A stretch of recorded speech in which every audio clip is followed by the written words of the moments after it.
এবং এই মুহূর্তে আপনি দেখতে পাচ্ছেন যে এই গাড়িটিতেই একটু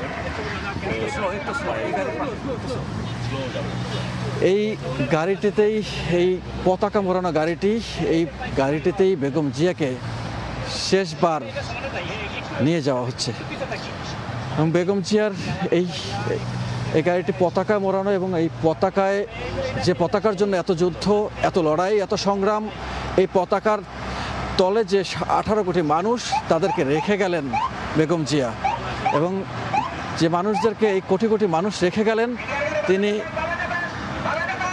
18 কোটি মানুষকে রেখে গেলেন, 18 কোটি মানুষকে তিনি কাঁদিয়ে গেলেন। দলমত নির্বিশেষে তিনি শ্রদ্ধা ভরে চিরবিদায় নিচ্ছেন।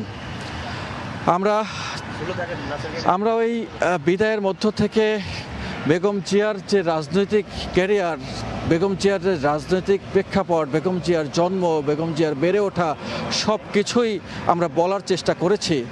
হয়তো আজকেই এই বলাই শেষ বলা, এই বলাই হয়তো বেগম জিয়াকে শেষ বলা, তার মৃত্যুর দিনের বলা। তবে বেগম জিয়ার সম্পর্কে এই বলা শেষ বলা নয়, এই বলা শেষ বলা নয় এই জন্যই তার যে রেখে যাওয়া যে কর্ম, সেই কর্ম হয়তো যুগ যুগ ধরে মানুষকে বলতে হবে। তার যে আচরণ সেটি যুগ যুগ ধরে মানুষকে নতুন করে শিখিয়ে দিয়ে গেছে কিভাবে করে একজন মানুষকে অনেক বেশি ঘৃণা এবং তীক্ষ্ণ তীরে বিদ্ধ করার পরেও তাকে একদম নিশ্চুপভাবে প্রতিহিংসাপরায়ণ না হয়ে কিভাবে সহ্য করতে হয়, কিভাবে ধৈর্য ধরতে হয়, কিভাবে দৃঢ়চেতা হতে হয়, কিভাবে একজন গৃহবধূ থেকে একজন রাষ্ট্রনায়ক হওয়া যায়, কিভাবে রাষ্ট্রের ক্ষমতা নেওয়া যায়, কিভাবে মানুষের দুর্দশার কথা বলা যায়।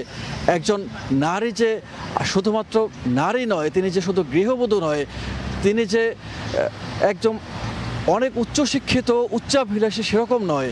তারপরও কিভাবে করে একটি রাষ্ট্রকে পরিচালনা করা যায়, দিক নির্দেশনা দেওয়া যায়, একজন মমতাময়ী মা হওয়া যায়, তার সব কিছুর গুণ যেন বেগম জিয়া তিনি দেখিয়ে দিয়ে গেছেন। তিনি তাই মানুষের আদর্শ হয়ে রইলেন। এবং তিনি যখন 91 নির্বাচনের প্রচারণায় গেছেন, দূর দূরান্ত থেকে মানুষজন তাকে দেখতে এসেছেন।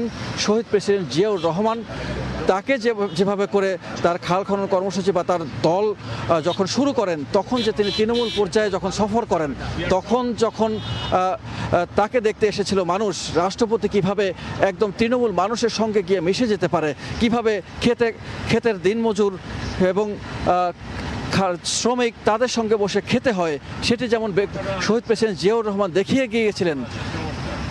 মাটি ও মানুষের সাথে কিভাবে মিশতে হয় সেগুলো দেখিয়ে গিয়েছিলেন।